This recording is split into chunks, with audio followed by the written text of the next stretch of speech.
Hey guys.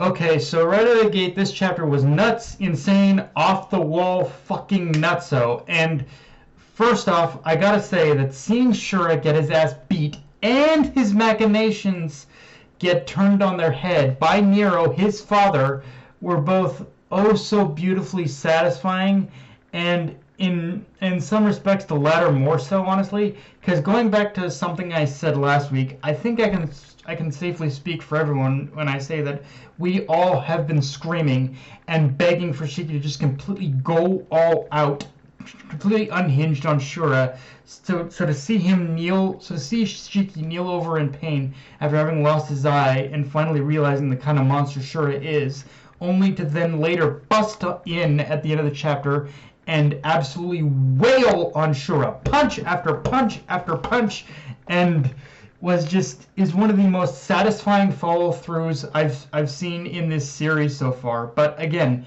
what makes it so is not just because Shiki is delivering that beatdown, but because it's being delivered only moments after Nero had, in a single moment, completely flipped the script on Shura and turned his entire plan against him using his ether gear. And because we've gotten to know just what kind of person Shura is throughout this arc, seeing everything he had been scheming and planning slowly, and seeing that slowly start to crumble around him in a single moment, that in itself is way more satisfying than any punch Shiki threw at Shura. In fact, really, the fight was only just a bonus added on top of everything else. Like pretty much, like, don't get me wrong. Again, seeing Shiki absolutely punch, like absolutely wail on Shura, it was satisfying.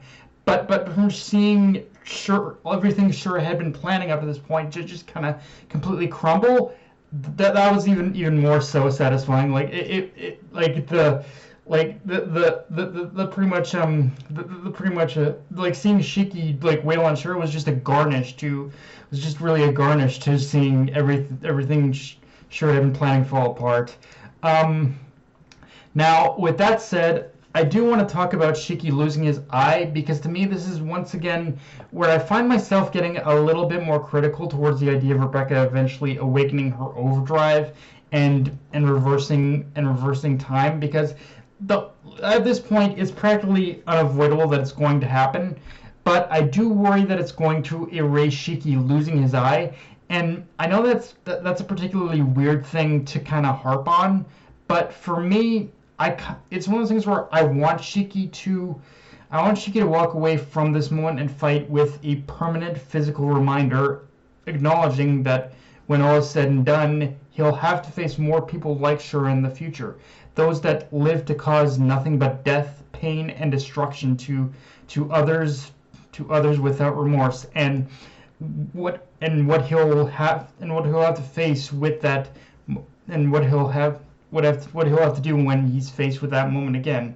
And that's pretty much what I want to that's pretty much how I'm like, it might still happen, but I'm hoping that just having that injury, having lost his eye, will kind of act as a permanent reminder that's the one thing that's kind of missing for me in a lot of the big stories that Machin was told in this series, is that even though they learn new things, even though the Eden Zero crew learns as they go forward in the series, I feel a lack of permanent injury is kind of needed almost in some way, and I feel that like Shiki losing his eye would be a perfect a permanent reminder of what to do when faced with someone like Shura again.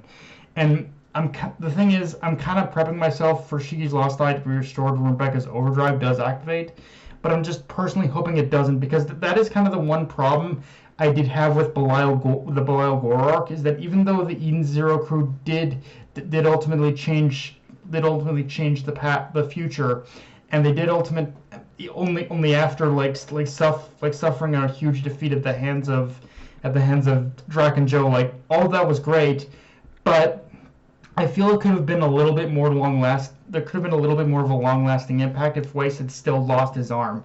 And Machima could address that issue here, but I don't know if he's going to. So like it's I know kind of a weird thing to like harp on, but to me, that's kind of the one missing piece in all of this that could really make it that could really make this arc stick. I just don't know if he's going to.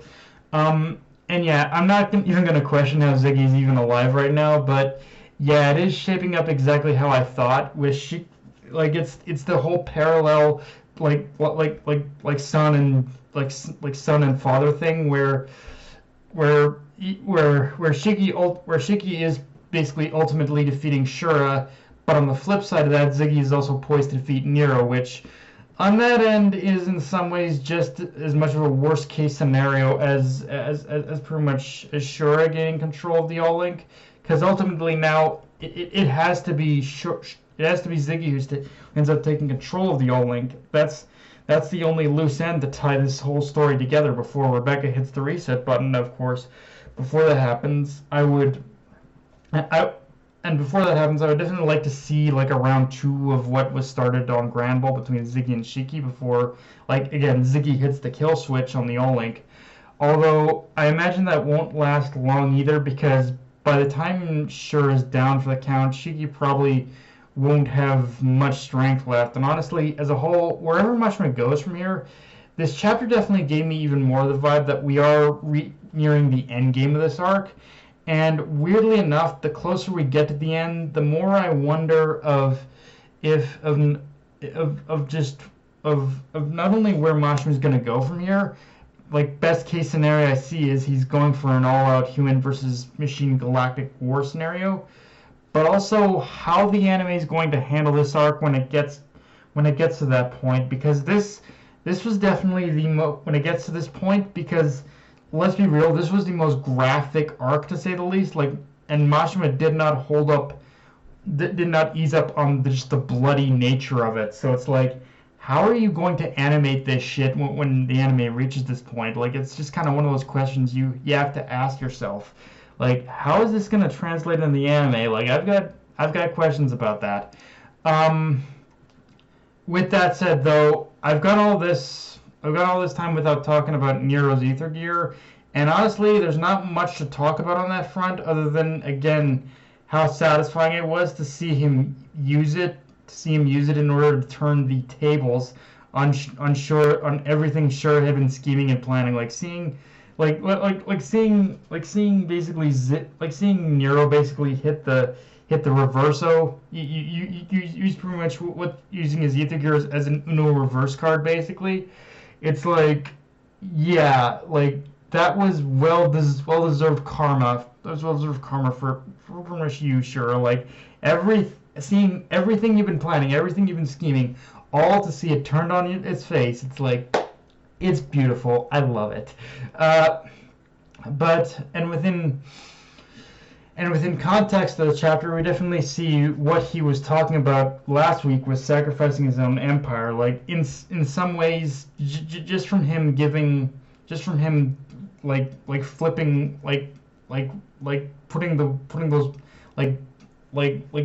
putting those bombs in a wormhole and kind of and bringing them over to Nero 66.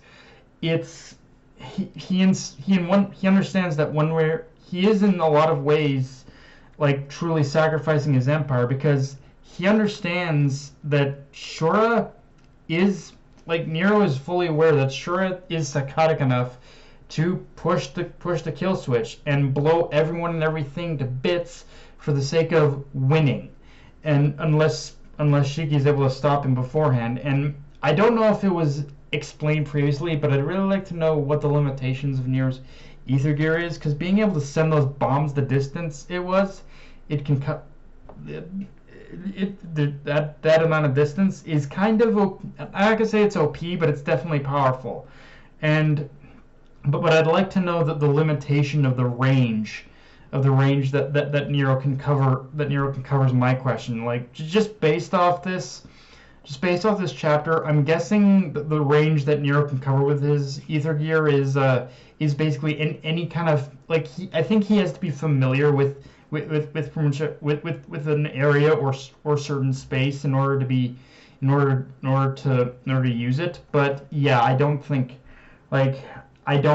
that's my best case scenario. I think you could say it's a lot like it's like Nightcrawler's like teleportation. I think it's like that, but it's like yeah. So I think that's probably the case, but yeah, I just like to know like get a firm like an official like confirmation on what his power is.